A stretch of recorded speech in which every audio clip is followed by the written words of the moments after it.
Namo Buddhaya. Halo pemirsa dimanapun Anda berada, berjumpa kembali dengan kami dalam acara Mimbar Agama Buddha. Tentu saja saya sebagai moderator Duyanti yang sering dikenal dengan nama Wiwi. Dan kali ini juga merupakan kali yang spesial. Kenapa?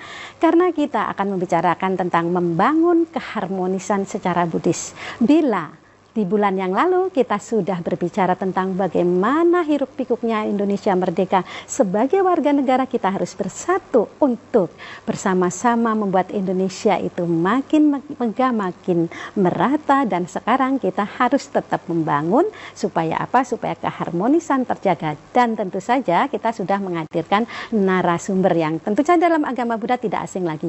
Beliau adalah seorang guru, beliau juga seorang kabit pergabi tentang SMP dan SMA. Tentu saja siapa beliau? Adalah Bapak Saring Santosa SAGMPD yang kita sering kenal dengan nama Mas Guru. Namo Buddhaya Mas Guru. Saya panggil Mas Guru ya, lebih familiar. Apa kabar? Sehat. Sekarang saatnya kita semuanya mendengarkan bagaimana kita membangun keharmonisan secara Buddhis, karena tanpa ada keharmonisan kita nanti akan terpecah belah, bukan gitu ya Pak ya? Baik, sekarang Pak dipersilakan bagaimana umat Buddha sumbangsihnya kepada negara supaya kita juga merupakan salah satu umat Buddha atau umat beragama yang saling membangun untuk negara Indonesia ini. Baik, terima kasih Sukiyoto, Namo Buddhaya. Namo Buddhaya. Tapi sebelum saya babarkan, saya agak menggelitik nih Bu Wiwi, bajunya. Oh iya, baju saya ya. Bagus ya, artinya ada apa gitu loh biasanya. Iya. Gitu ya. Sekarang saya kasih tahu ini untuk Pak Guru juga pemirsa dimanapun Anda berada. Kenapa saya hari ini memakai baju kebaya? Karena sebenarnya saya ingin mensosialisasikan ini program dari WBI, Wanita Buddhis Indonesia, salah satu wadah ibu-ibu yang di dalam salah satu sekte itu mengadakan bahwa setiap hari Selasa itu merupakan hari kebaya, di mana kita kembali ke Indonesia, bahwa Indonesia itu lebih identik dengan kebaya supaya kita tradisi kita tidak punah begitu saja. Ternyata berkebaya itu juga cantik dan kita juga menjadi orang-orang yang mengingat budaya Indonesia. Salah satunya adalah berkebaya gitu Pak Guru ya. Jadi saya agak minder ini. Tapi Bapak juga berbatik loh Pak ya. Ini juga salah satu ciri khas Indonesia karena kita adalah orang-orang yang di Indonesia tercinta ini. Baik Ibu Wiwi, kembali ke materi bahwa membangun keharmonisan dalam pandangan Buddhism gitu ya. Artinya bahwa awal atau dasarnya itu adalah mengembangkan kasih itu ke segala penjuru, baik ke atas, ke bawah gitu ya, tanpa harus adanya membenci.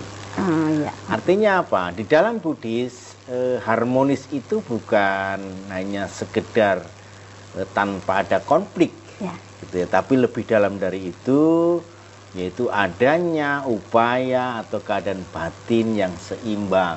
Artinya apa? Bahwa di samping tidak ada konflik dengan orang lain, bahwa orang ini atau harmonis itu tidak ada konflik dengan dirinya sendiri. Gitu ya. Jadi artinya bahwa harmonis itu tidak adanya konflik dengan orang lain atau dengan alam ini maupun dengan batinnya sendiri. Begitu. Nah, prinsipnya adalah di dalam agama Buddha itu ada beberapa hal, ada beberapa prinsip yang harus dikembangkan, yaitu metta. Apa artinya metta? Dalam mengembangkan kasih sayang, cinta kasih kita kepada semua makhluk, gitu. Kemudian ada karuna itu belas kasih secara umum ya, atau belas kasihan kepada makhluk-makhluk yang membutuhkan, gitu. Kemudian mudita artinya ikut berbagi atas kebahagiaan orang lain. Kemudian UPK, keseimbangan batin dalam pengertian batinnya yang seimbang, begitu. Kemudian sila di samping 4 hal tadi ada sila, artinya bermoral. Orang itu harus bermoral supaya harmonis, begitu. sila, samadhi. Samadhi apa artinya? Samadhi adalah meditasi. Inilah yang kata kuncinya tadi, bahwa untuk kita supaya harmonis dengan dirinya sendiri, maka orang itu harus melakukan yang namanya meditasi. Kemudian yang terakhir adalah panya, artinya kebijaksanaan. Dengan kita memiliki hal tersebut, ini secara umum Bu Wiwi ya, nanti akan saya jelaskan yang ada di dalam suta, artinya ada dalam ada sutanya ya, ada yang sutanya, nanti saya uraikan gitu ya. Namun demikian, bahwa ketika orang itu sudah menjalankan ini, maka harmonis akan dicapai. Mengapa sih harmonis itu perlu dicapai? Karena pada dasarnya orang ingin mencapai kebahagiaan. Bahagia yang bagaimana? Bahagia itu artinya bahagia yang seimbang. Seimbang dalam mengarungi kehidupan ini. Pada bulan kemarin kita telah menyaksikan adanya kayak kemerdekaan gitu ya, semangat bersama. Ya, itu tanpa harus melihat agama manapun. Iya, betul. Mau Buddha, mau yang lain gitu. Artinya kita bersatu padu untuk selalu selalu bersatu untuk memperingati 17 Agustus itu gitu. Kalau ini bisa dilakukan dengan baik, maka di samping kita mengembangkan kasih yang tadi sudah saya uraikan, terus kita memiliki perilaku sila yang baik gitu tadi, maka harmonis itu akan bisa kita capai. Iya, berarti keharmonisan dicapai dengan itu tadi. Tapi tentu saja kita harus mengacu kepada ajaran Sang Buddha. Nah, sebelum Bapak ke yang berikutnya ya Mas Guru ya. Kita Mas Guru lebih enak kayaknya ya. Nah, sebelum Mas Guru menceritakan atau menjelaskan satu persatu, tadi saya mendengarkan ada ke atas ke bawah. Kalau nggak salah saya ingat itu adalah Karania Metta Sutta ya. Dipancarkannya cinta kasih ke atas ke bawah dan ke seliling tanpa benci dan permusuhan. Ini berarti mengarah ke situ. Nah, tentu saja ada sutta untuk menjelaskan yang dijelaskan tadi satu persatu. Sebelum itu adalah sutta, kalau nggak salah sutta Sarania Dhamma Sutta. Ya, untuk menjelaskan Sarania Dhamma Sutta itu supaya lebih gamblang, itu kan harus satu persatu ya. Yang pertama dulu sebelum menjelaskan yang lain, yang pertama itu apa Mas Guru? Nah, yang pertama itu masih ada kaitan dengan yang secara umum tadi, bahwa ada namanya metakaya, perbuatan cinta dengan cinta kasih yang dilakukan melalui perbuatan cinta kasih itu kita aplikasikan melalui perbuatan bentuk fisik ini. Kemudian yang kedua, tunggu Mas, sebelum yang kedua, contoh kan kadang-kadang orang apa sih aplikasinya tubuh ini tentang cinta kasih itu kan bingung mereka nanti ya. Jadi artinya apa? Bahwa sesungguhnya ada beberapa hal yang ini tidak bisa dipisahkan. Artinya ada serangkaian, kalau itu ada serangkaian yang tidak bisa serta-merta, ini hanya fisik saja. Ini ucapan saja, tapi ada berarti tiga tadi Mas Guru harus jelaskan dulu baru nanti contohnya gitu ya. Kalau gitu berarti kita sudah satu, kedua, langsung ketiga gitu ya. Biar satu kesatuan. Yang kedua itu wacikaya, kama, artinya perbuatan yang melalui ucapan. Kemudian yang terakhir yaitu masih ada beberapa, yang berikutnya adalah melalui mano, yaitu pikiran. Oke, Mas Guru tunggu dulu. Sudah kaya, waci dan mano. Tapi berhenti sebentar dulu ya Mas Guru ya. Baik pemirsa, sebelum kami lanjutkan mimbar kali ini, marilah kita dengarkan sebuah lagu yang berikut ini.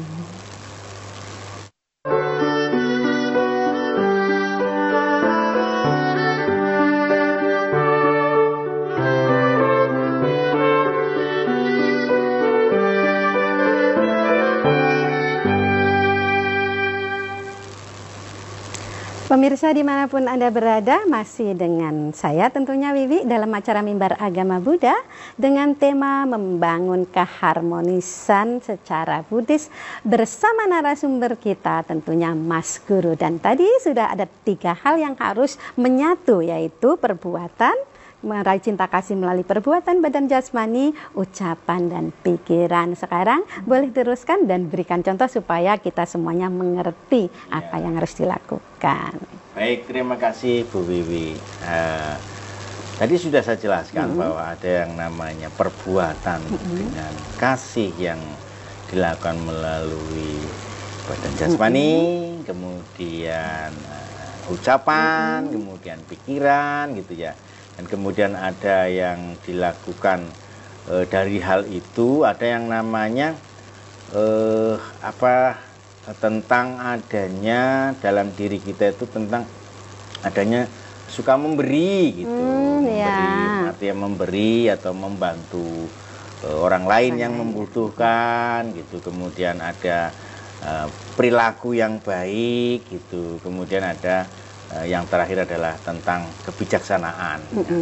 Artinya apa? Bahwa dari hal kita perbuatan itu melalui ucapan, melalui perbuatan, melalui pikiran itu dalam pengertian ini yang konotasinya tadi melalui meditasi tadi. Nah, kemudian kita suka membantu orang lain. Nah, dalam hal ini bisa melalui ucapan, bisa melalui perbuatan badan jasmani.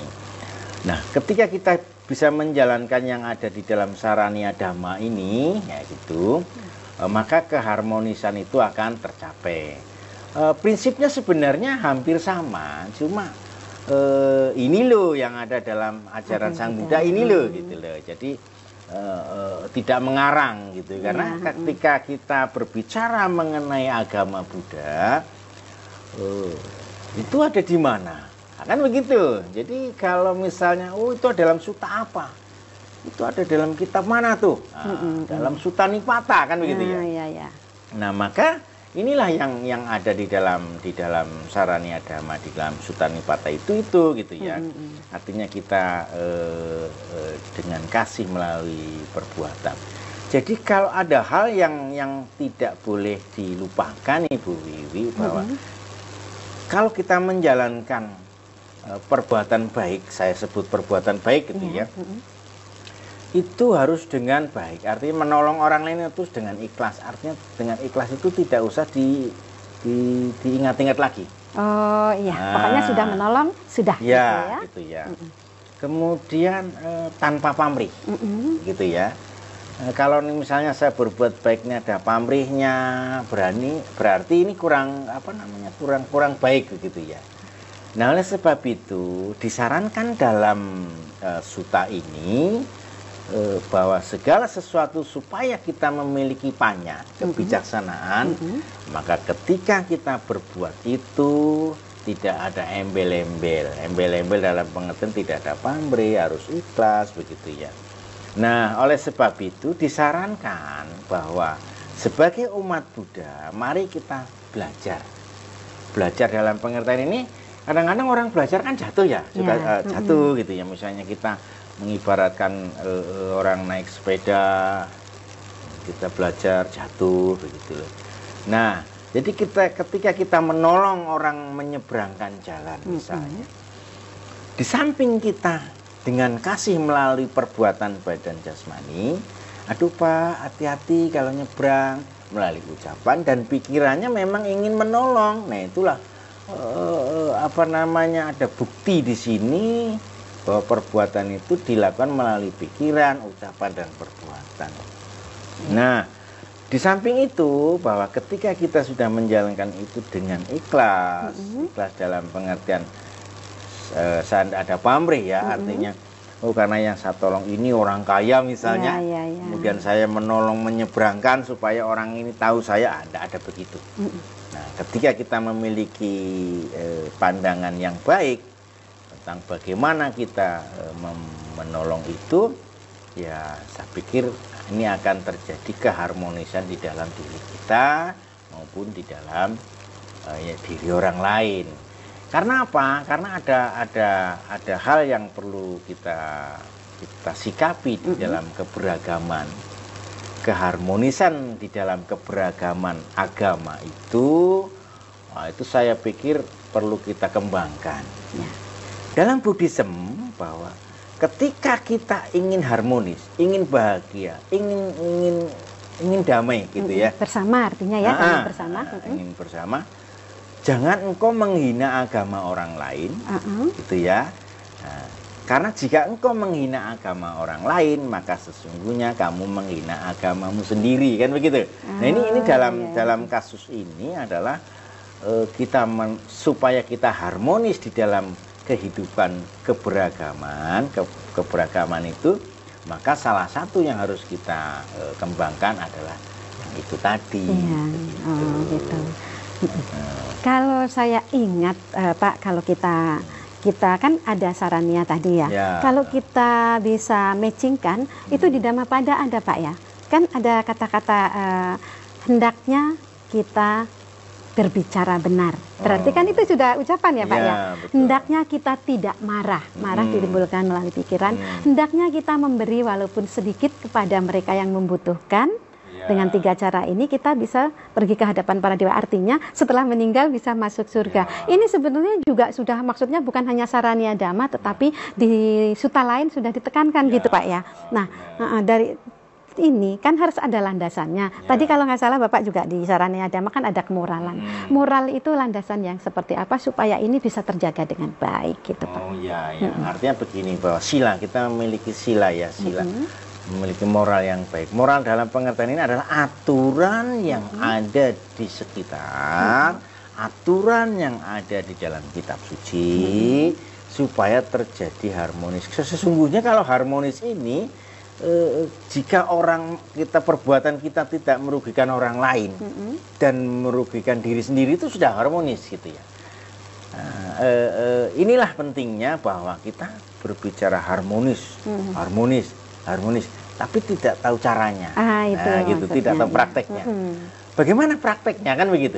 Bagaimana prakteknya kita mengembangkan keharmonisan itu di dalam kehidupan sehari-hari. Yang pertama adalah kita berusaha untuk memaafkan orang lain ketika orang itu salah. Kita mohon maaf kepada orang lain jika kita salah. Ini praktek dalam kehidupan sehari-hari. Kemudian kita sabar. Sabar ketika kita mengalami hal-hal yang tidak menyenangkan. Nah gitu. Artinya apa? Bahwa ketika kita tidak sabar, mungkin bisa jadi kita melakukan hal-hal yang negatif. Nah inilah yang memicu ketidakharmonisan gitu. Karena kan kalau tidak sabar ya Pak Kan tadi ya. Kalau nggak sabar akhirnya emosi gitu kan. Bagaimana kita mau harmonis kalau kita dalam kehidupan ini penuh dengan emosi begitu. Kemudian yang selain itu, kemudian kita suka membantu orang lain. Kadang-kadang kita berpikir karena orang itu tidak minta tolong sama saya, dan saya tahu bahwa itu perlu pertolongan, kita enggan untuk menolong. Nah inilah yang perlu kita kembangkan. Ketika orang itu tidak minta tolong, kemudian kita tahu bahwa orang ini membutuhkan pertolongan, bisa saja kita akan bisa menolongnya begitu. Artinya apa? Bahwa kita harus peka. Peka terhadap kondisi orang lain yang menyebabkan orang lain itu menjadi batinnya seimbang, menjadi baik. Kalau batinnya baik, batinnya seimbang, maka dia akan harmonis. Nah, kita akan harmonis kepada diriku dan kepada orang lain. Ini praktek di dalam kehidupan sehari-hari. Tidak jarang kita temui bahwa untuk mencapai keharmonisan itu tidak ada jalan lain kecuali kita sabar, kita suka menolong, kita memaafkan orang lain, kita minta maaf pada orang lain. Nah, ketika kita sadar itu, maka kita akan mencapai yang namanya keharmonisan. Keharmonisan. Sampai di sini dulu ya Pak. Pemirsa jangan kemana-mana, kami akan kembali lagi setelah jeda yang berikut ini.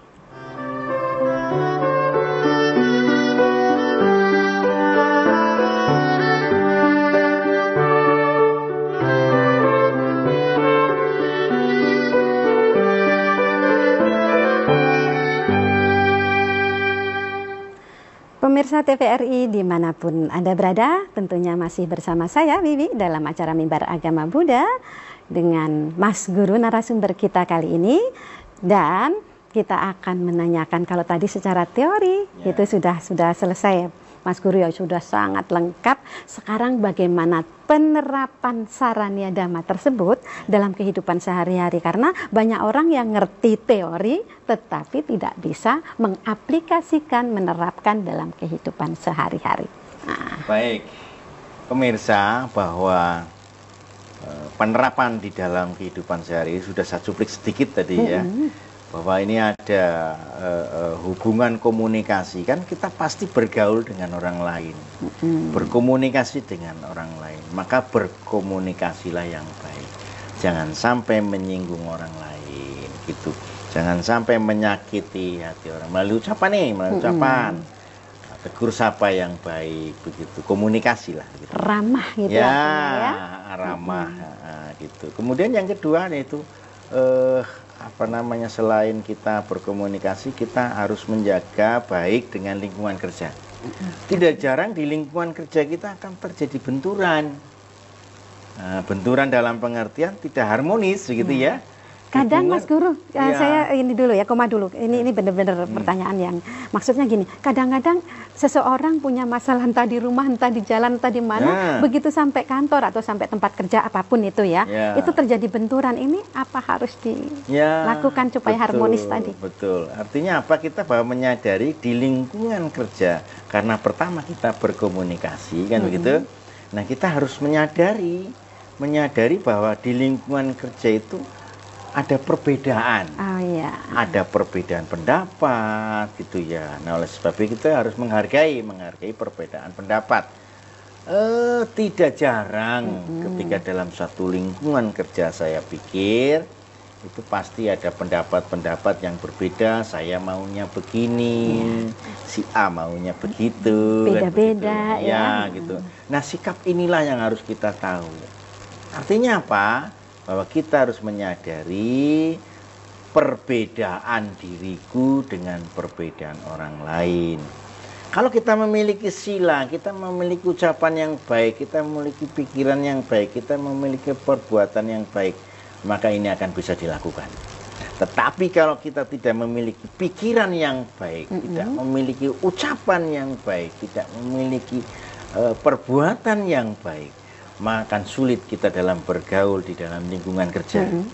Bisa saja kita ngomongnya asal gitu ya, menyakitkan orang lain begitulah. Kamu kok begini? Kok tidak sama dengan saya? Nah, artinya bahwa kita menyadari bahwa orang ini berbeda dengan saya.